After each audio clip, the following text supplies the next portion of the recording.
Lifter Life, Lifter Life. Oh! Changement d'air, changement de coupe, l'été arrive. Là, je vais vous montrer ce que j'ai dans mon sac parce que j'ai fait une petite mise à jour de ce que j'ai dans mon sac.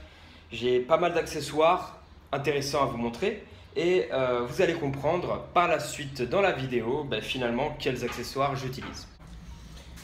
Ok, donc j'ai toujours sur moi l'élastoplast. Ok, c'est ce que je mets en fait pour pouvoir crocheter la barre en haltérophilie.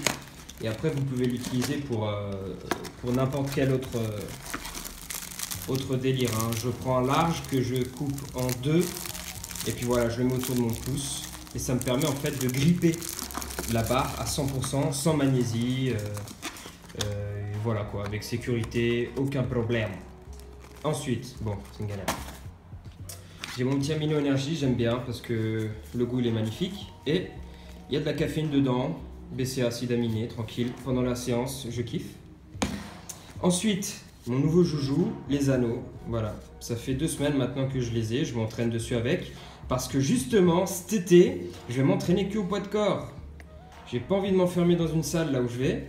Donc, je vais vous faire cette semaine une vidéo sur comment travailler tout le corps et cibler vos muscles avec les anneaux et les élastiques. Donc vous allez voir, je vous balance un training élastique que j'ai fait hier. C'était un haut du corps en circuit. Donc je faisais que des exercices ciblage et sans temps de repos. Donc élastique résistance moyenne. Ok, j'ai pris ça chez Decathlon, hein, je me prends pas la tête. Élastique résistance maximale, genre 40-50 kg. Ok, j'en ai un deuxième. Je dois aller m'acheter les petits. Résistance 15 kg, je crois. Les petits, ils sont rouges. J'irai les acheter. Donc après, j'ai quelques fringues de rechange au cas où, des petits trucs Nike sympathiques, comme ça. Tac. Ça, c'est la grosse sangle pour mes anneaux. Ensuite, j'ai de l'élasto qui traîne. Il faut savoir que l'élasto, quand vous le mettez dans vos pouces, là, ou attendez, tac, quand vous le mettez pour crocheter dans vos pouces, vous pouvez ensuite le ranger comme ça et ça se conserve en fait. Vous pouvez l'utiliser pour plusieurs séances. Ceux-là par exemple, ils sont déjà morts, hein. Ils sont tout noirs, voilà. Donc ceux-là, je vais les jeter, mais ça se réutilise, c'est l'avantage. J'ai mes petites bandes poignées BNS que je mets tout le temps. Un petit bandana au cas où, si je transpire trop du front. Mes short lifters déchirés. Enfin ouais, j'ai un gros bazar là. C'est limite le sac de Mary Poppins, le bordel. Legging Nike, camo bleu. Voilà, c'est tout ce qui est tout ce que j'ai d'intéressant. J'ai des chaussettes de lifter en mode old school dans ce sac là. J'en ai plusieurs. Hein. Voilà, ça c'est des bleus. Là sur mes petites Air Force One, j'ai des gris, même couleur que les Air Force. Et voilà. Donc il y a des personnes qui pensent que tout ce qui est élastique, etc., c'est de la connerie, qu'il faut aller que à la salle pour pouvoir se construire un physique. Il faut savoir que, vous allez voir dans la vidéo, les élastiques, c'est un travail complémentaire super intéressant. Soit complémentaire, soit vous fusionnez élastique et musculation et vous rajoutez une résistance supplémentaire. Ce qui est intéressant avec les élastiques, c'est qu'en fait, si vous savez cibler vos muscles, si vous avez l'expérience requise pour avoir la bonne position, bonne posture et bien travailler vos muscles, en fait, vous pouvez vous matraquer aux élastiques très rapidement. Hier, j'ai fait un exercice, je ne l'ai pas mis sur la vidéo, mais je vous le mettrai cette semaine. J'ai fait un exercice ischio, un truc de malade. Je me suis réveillé ce matin, j'avais d'énormes courbatures, alors que vous savez, je fais les jambes presque tous les jours. Donc, c'était juste du leg curl. Donc j'avais attaché le truc sur une poignée par exemple. Je m'étais mis en position de pompe et je faisais un curl avec mes jambes et ça matraquait les ischios. Donc tout ça pour vous dire que il ne faut rien négliger. Tout travail est intéressant et il faut savoir juste le mettre au bon moment et bien le travailler. Donc c'est pour ça que moi les vacances je kiffe parce que ça me permet de m'entraîner différemment et je m'adapte. Je m'entraîne avec ce que j'ai. Par exemple, quand je vais si vous regardez dans mes vidéos YouTube, dans mes toutes premières vidéos YouTube, j'ai quelques vidéos où je suis en Espagne, donc là où je vais aller. Et dans mon village natal, Là-bas, il n'y a pas de salle de muscu, il n'y a rien du tout. Du coup, je me débrouille avec ce qu'il y a.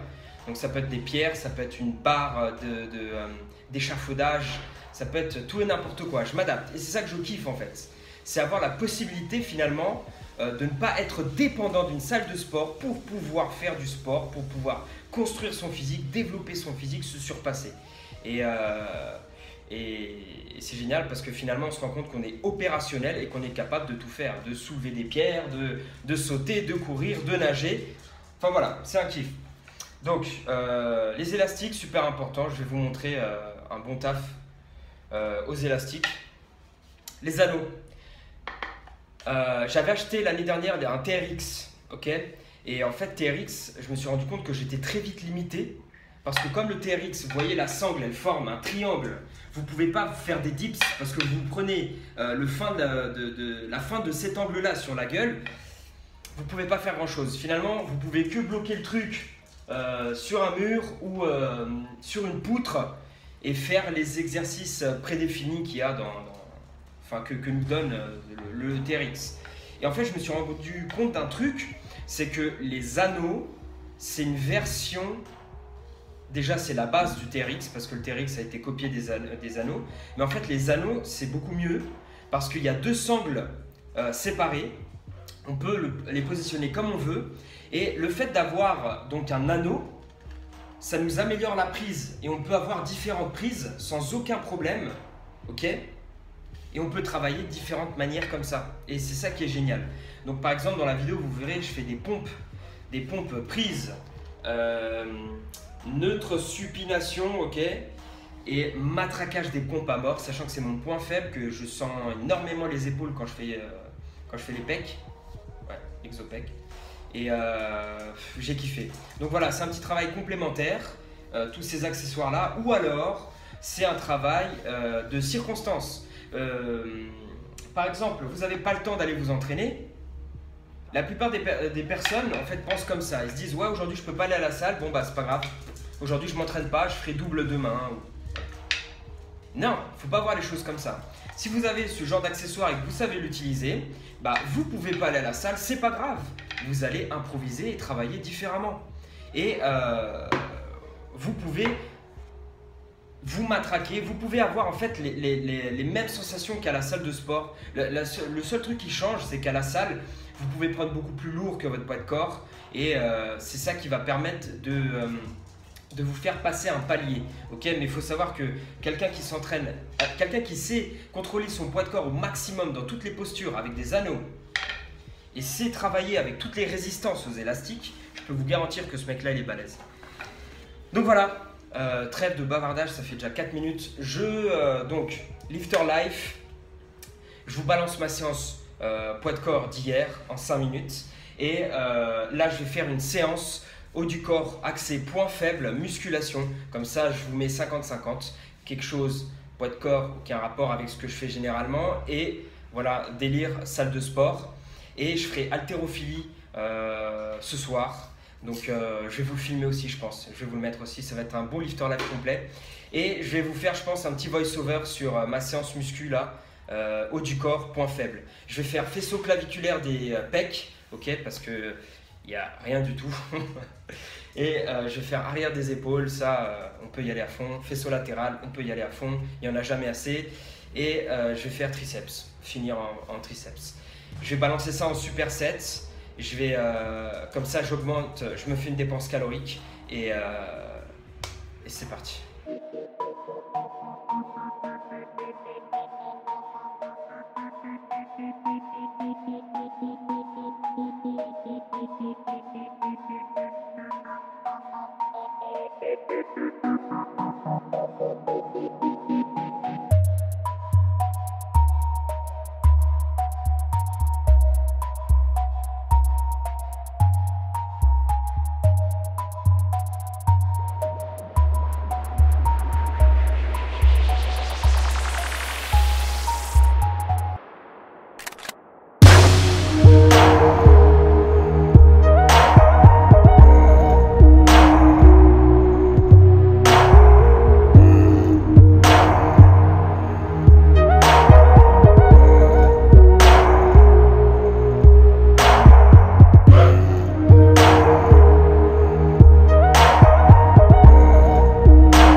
Ok, alors j'espère que vous avez bien kiffé le petit training en extérieur. Donc là je vais vous présenter mon petit training d'aujourd'hui en intérieur, donc cette fois-ci dans un gym. Et là c'est focalisation sur les points faibles. Donc haut des pecs, les épaules, bon c'est pas forcément un point faible, mais les épaules faut en bouffer quoi qu'il arrive. Et triceps, donc là en fait je fais du développé nuque en prise d'arraché et en position, donc dos fixé, semi-flexion de jambe, donc c'est une position finale d'arraché, ok. Et en fait cette position là me permet de faire le mouvement d'une manière vraiment optimisée et très puissante et de sauvegarder complètement mes muscles de tous ces petits problèmes que peuvent avoir les gens. Vous savez, quand ils font des tirages nuque ou des développés nuque, Et donc moi avec cette posture là en fait, bah, ça me permet de me faire mon petit exercice sans aucune tension négative et tout va pour le mieux. Et donc je vous conseille d'essayer cette posture là. Ensuite là je passe donc sur du développé, ouais, écarté en prise neutre. Donc vraiment sous tension, je me focalise que sur la contraction du faisceau claviculaire de mes pecs. Et voilà, là c'est une séance vraiment superset. Donc je combine toujours 2 exercices et temps de repos 40 secondes, pas beaucoup quoi. Histoire d'augmenter ma dépense énergétique. Et vous allez voir à la fin, ce sera pas mal comme dépense aujourd'hui.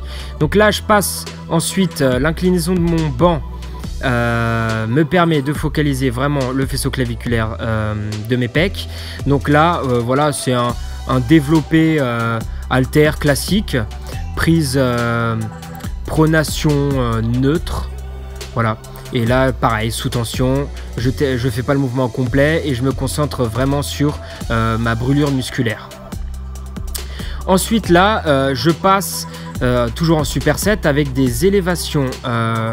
Ça reste quand même des élévations latérales parce que bon, je sollicite, enfin ce sera plutôt un tirage latéral.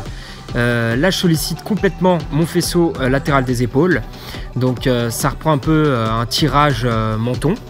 Et pareil, donc là je resserre mes omoplates, je gaine tout mon corps et c'est vraiment que le faisceau latéral qui me permet de soulever la charge.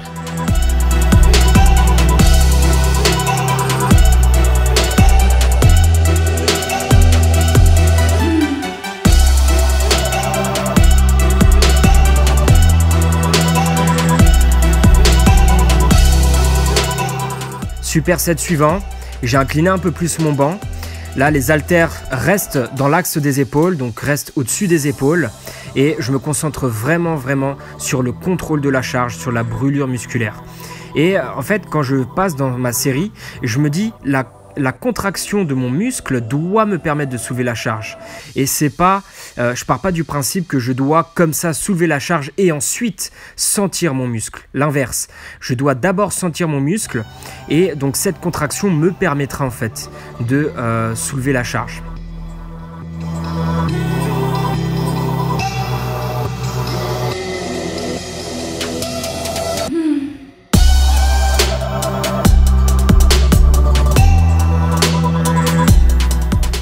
Superseté avec des élévations latérales, mais attention, regardez bien ma posture, omoplate complètement resserrée, les trapèzes aussi resserrés, ce qui fait qu'ils vont tout simplement me laisser tranquille quand je vais vouloir soulever la charge.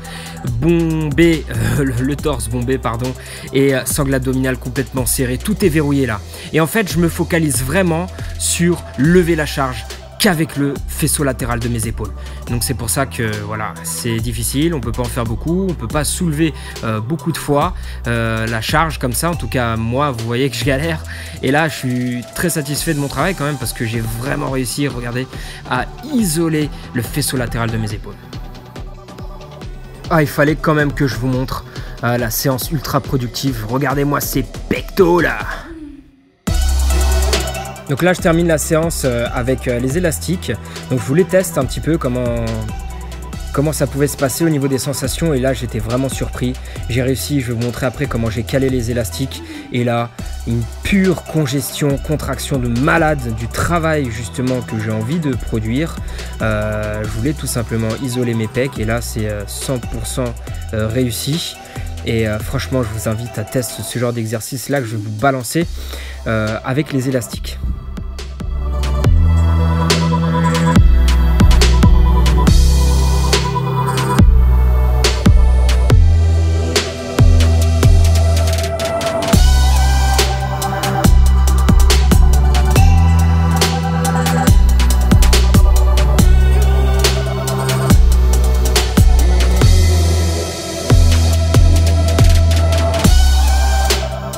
Donc superseté avec des élévations latérales, mais regardez-moi cet angle. Franchement, j'ai rarement réussi à isoler à 100% mon faisceau latéral des deltoïdes. Et là, c'était magique, vraiment magique.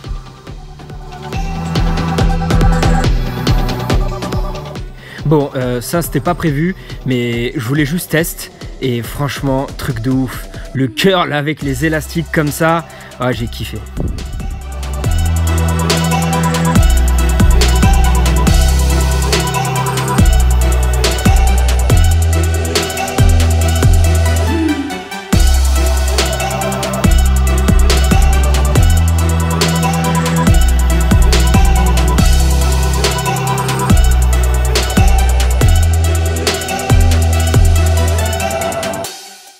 Donc là on passe dernier superset. Donc là c'est faisceau postérieur du deltoïde. Donc regardez-moi, pareil, hein, posture, angle, tout est calculé pour pouvoir isoler au mieux et être en position de force. C'est le plus important. Et aussi sécurité avant tout, hein. Il ne faut pas se blesser bêtement. Donc là, regardez-moi cette posture, je vous invite pareil à la test. Et là, superseté avec triceps, hein. C'est parti, on va chauffer les triceps.